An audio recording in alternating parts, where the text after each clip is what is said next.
আবারও আগুনের নির্মম গ্রাসে নোয়াখালী সুবর্ণচর বুইয়ারহাট বাজার এক নিমিষে ছাই হয়ে গেল 24টি স্বপ্ন আর 24টি জীবিকা। কারো বছর পর বছর গড়া দোকান, কারো একমাত্র আয়ের পথ, সবই এখন দোয়ার স্মৃতি। এই ক্ষতি শুধু দোকানের নয়, অসংখ্য পরিবারের কান্না আর অসহায়ত্বের গল্প। এবং আমরা দেখার জন্য বুইয়ারহাটে চলে আসলাম। এখানে দেখতে পেলাম যে মুড়ি, অনেক শত শত মুড়িগুলো সবগুলো একেবারে নষ্ট হয়ে গেছে। এবং এখানে আরো দেখতে পেলাম কাঁচা বাজারে, যেমন এই এখানে আলু, তারপরে টমেটো, তারপরে এখানে শসা। এই যে আলু, একেবারে আলুগুলো সবগুলো ভর্তা হয়ে গেছে।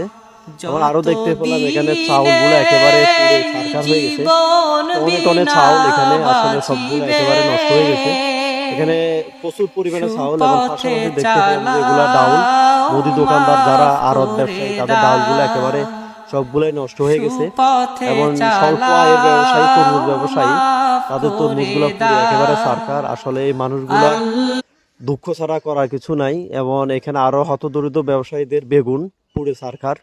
এবং আরো দেখতে পেলাম এই যে পেয়ারা, স্বল্প আয়ের ব্যবসায়ী যারা, তাদের পেয়ারাগুলো একেবারে নষ্ট হয়ে গেল।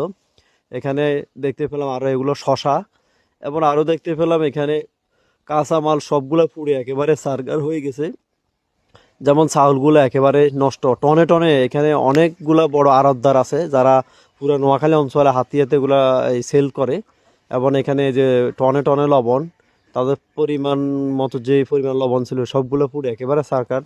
তারা তেমন মালামাল বাহির করতে পারে না। রাত্রে প্রায় 5টার দিকে আগুন লাগলো, সেজন্য এই যে পেঁয়াজগুলো মানুষে নিয়ে যাচ্ছে, টনে টনে পেঁয়াজ।